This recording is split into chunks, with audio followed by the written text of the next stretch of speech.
सूरज अभी भी सदमे में था। जिस जगह वो 1 सेकंड पहले खड़ा था, वहां दुश्मन की गोलियों के निशान थे। बर्फीला तूफान और तेज हो गया था और दुश्मन की तरफ से अंधाधुंध फायरिंग शुरू हो गई थी। मेजर साहब ने कहा, सूरज, होश में आओ। वो पत्थर के पीछे से फायर कर रहे हैं, कवर लो। सूरज ने कहा, सर, कोहरा इतना घना है कि मुझे कुछ भी दिखाई नहीं दे रहा। वो हमें घेर रहे हैं।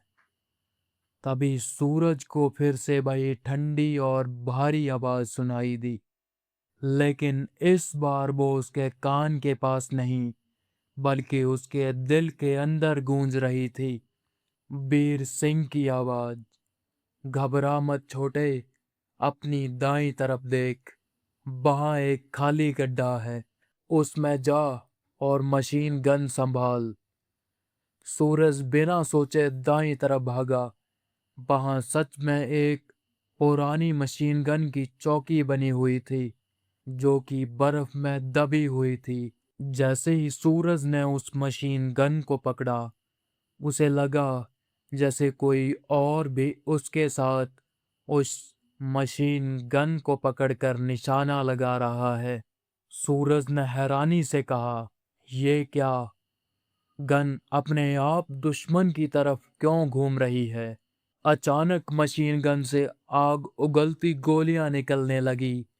एक एक करके दुश्मन के सैनिक बर्फ में गिरने लगे। मेजर साहब ने कहा, शाबाश मेरे शेर, तुमने तो कमाल कर दिया। लेकिन तुम्हारी गन की आवाज कुछ अलग है। ये आज की इंसास राइफल नहीं, ये तो पुरानी मशीन गन की आवाज है। जब फायरिंग रुकी और कोहरा थोड़ा छटा, तो मेजर साहब सूरज के पास पहुंचे। उन्होंने जो देखा, उसे देखकर उनके पैरों तले जमीन खिसक गई। सूरज ने हाँफते हुए कहा, सर, मैंने कुछ नहीं किया, मुझे बस किसी ने यहाँ आने को कहा था। मेजर साहब ने कहा, सूरज, तुम जिस मशीन गन से फायरिंग कर रहे थे, उसमें कोई मैगजीन ही नहीं है। ये बंदूक तो 1971 के युद्ध से बेकार पड़ी है। सूरज ने पीछे मुड़कर देखा। वहां बर्फ पर फिर से वही पुराने जूते के निशान थे, जो धीरे धीरे धुंधले हो रहे थे। क्या वीर सिंह ने आज पोस्ट 103 को फिर से फतह दिलाई? लेकिन मेजर साहब अब क्या करेंगे जब उन्हें पता चलेगा कि हेड क्वार्टर से मदद आ ही नहीं सकती? सुनिए अगला एपिसोड, सिर्फ और सिर्फ नितिन ऑडियो स्टोरीज पर। जय हिंद।